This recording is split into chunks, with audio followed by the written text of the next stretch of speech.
Hello there, welcome to NTV English News Bulletin. I am Bhavana Casey. In the beginning, we have the headlines.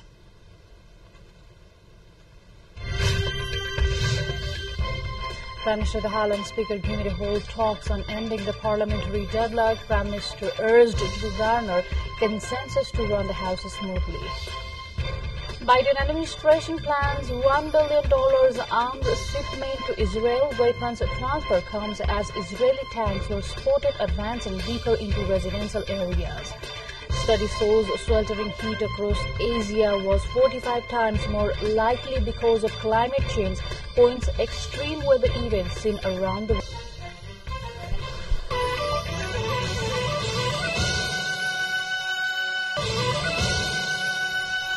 Welcome back. You are with the NTV English News Bulletin. Now we have the news in details.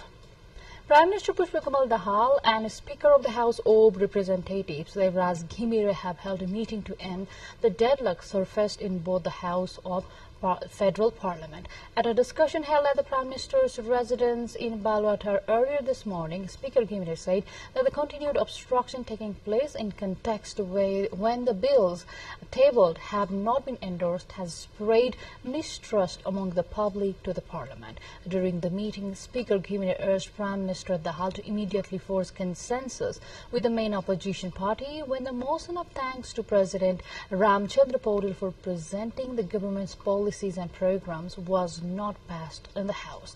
If the parliamentary proceedings move ahead, some bills can be immediately passed and some others to be sent to the committees, the Speaker briefed. According to the Secretariat, Prime Minister Dahal informed the Speaker that a meeting of the top leaders of the ruling parties has been set for today, which he said would create environment to ensure smooth parliamentary proceedings scheduled for Thursday. Earlier on Tuesday, President Ramchandra Paudel presented government's policies and programs for the upcoming fiscal year 2024-25 in the joint session of the Federal Parliament. There is a practice of the President presenting government's annual policies and programs in the joint sitting of the Federal Parliament before the presentation of the budget, that is 15 days later. According to the policy and programs of the government for the next fiscal year, the government is to make a provision to ensure that the financial cooperatives are operated as per their purpose of establishment. Furthermore, the cooperatives policy will be updated with the provision for a specialized regulatory body for intensive supervision and the regulation of the cooperatives. The government is also set to chart out a plan of action to replace the fossil fuel with clean and renewable energy so as to attain the net zero carbon emission target by 2045. Similarly, the government plans to address the effects of climate change in the mountains, hills and Terai region in an integrated and balanced manner. Meanwhile, the meeting of the budget session of the Parliament was deferred due to the obstruction of Nepali Congress. The rescheduled meeting has been slated for 11 a.m. tomorrow. Speaker Devraj Ghimire postponed the meeting following the continuous obstruction from the main opposition's lawmakers. The meeting was scheduled to present a motion of thanks to the President. Nepali Congress has been persistent in demanding the formation of a parliamentary committee to investigate the alleged involvement of Deputy Prime Minister and Home Minister Ravi Lamichhane in a cooperative fraud case.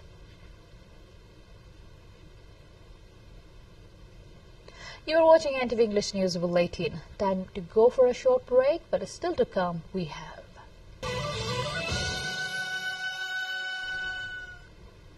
Welcome back. You are with NTV English News Bulletin. Now more updates from the home front. Deputy Prime Minister and Minister for Foreign Affairs Narayan Kaji Shrestha said that Nepal and India, being close neighbors, have built a long-standing history of mutual friendship and cooperation. The salient features of Nepal-India ties include geographical proximity, religious and cultural, linguistic relations, economic engagement, and intensely flourished people-to-people relations, the Prime Minister noted. In his closing remarks at the third series of lectures launched by Ministry of Foreign Affairs in honor of former ambassador and former Foreign Secretary Professor Yedunath Khanal on Tuesday evening. The minister said Nepal-India relations are nurtured by nature, bound by cultural affinity, comprehensive, multidimensional and incomparable. Minister stressed to say the exchange of high-level visits has helped strengthen the relations and enhance partnership in many fields, sharing that the consultative mechanism has been established to facilitate cooperation in various areas of bilateral relations. He said such mechanisms have been facilitated to enhance mutual cooperation and partnership. Time to have the updates from the international front now. The White House has informed Congress that it wants to send more than $1 billion in weapons to Israel, officials say. The package would include tank rounds, mortars, armed tactical vehicles, according to Reuters news agency. The plan, confirmed by a congressional aide to CBS, the BBC's U.S. partner, must still be approved by lawmakers. Last week, President Joe Biden said he would hold weapons shipments to Israel if it launched a major invasion of the Gaza city of Rafah. On Tuesday, Israeli tanks advanced deeper into residential areas of southeastern Rafah. China firmly opposed and has lodged solemn representations over additional U.S. tariffs on some Chinese goods and will take resolute measures to safeguard its own rights and interests, the Ministry of Commerce said on Tuesday. On top of existing tariffs under Section 301, the United States on Tuesday imposed additional tariffs on its imports of Chinese products including electric vehicles, lithium-ion batteries, solar cells, critical minerals, semiconductors, steel, aluminum, and cranes. China is deeply dissatisfied with the U.S. abuse of the Section 301 tariff review procedure, driven by domestic political concerns and its increase of additional tariffs on certain Chinese products. Spokesperson for the Ministry of Commerce said the World Trade Organization has already ruled that Section 301 tariffs are in violation of WTO regulations. Yet the U.S. side has continued its wrongdoing, the Chinese side has said. More updates lined up on the other side, but before that, let's have the highlights first.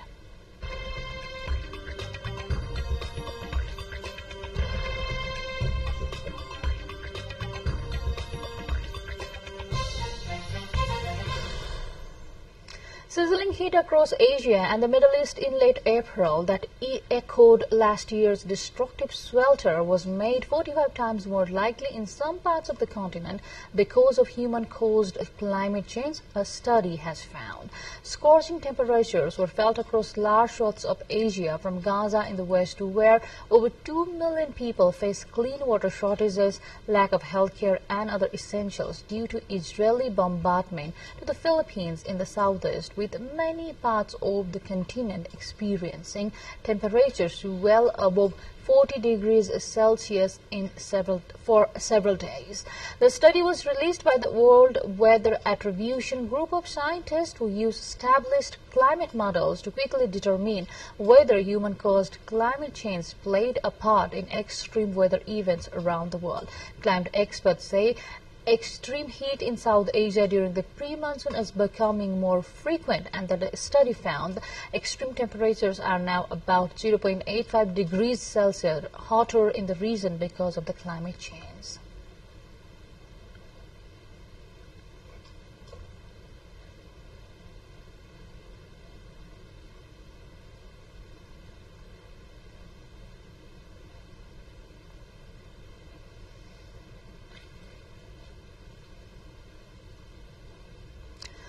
Millions of Middle East people have been mistakenly led to believe that they are not obese, according to an Italian study that looked at body fat percentage instead of body mass index. Using a new lower BMI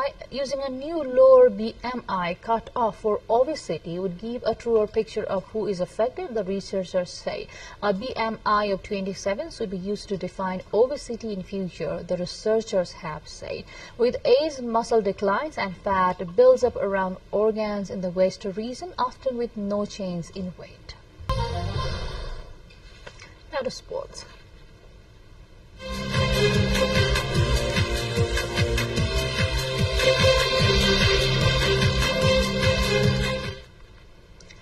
Nepali national cricket team has clinched a 4-wicket victory against West Indies team Windward Islands Volcanoes in its first practice match. The Nepali team is playing against the Windward Islands Volcanoes as part of its preparations for the upcoming T20 World Cup 2020-24. In the match held at the Park Hill ground of West Indies on Tuesday, Nepal's opener Kushal Vurtel hit 70 runs, while Dipendra Singh Airi amassed 52 runs and Sompal Kami scored 32 runs. The Nepali team will play 2 more practice matches against Windward Islands Volcanoes. The second match is slated on May the 16th, while the third match is on May the 18th. Following the wrap-up of practice matches, Nepal will head to the United States for training camps. While in the United States, Nepal will play practice matches against Houston Hurricanes on May the 22nd and 23rd at the Prairie View Cricket Complex. Nepal, after May the 25th, will play warm-up matches for the T20 World Cup at the Grand Prairie Stadium in Texas as scheduled by ICC. Well, those are the updates from the sports section. With this, we come to the end of this English News Bulletin. But before we say goodbye, let's have a quick reminder of the major stories.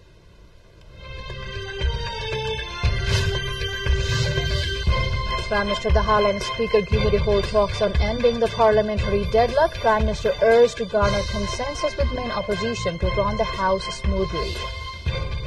Biden administration plans $1 billion arms shipment to Israel. Weapons transfer comes as Israeli tanks were spotted advancing deeper into residential areas of Rafah.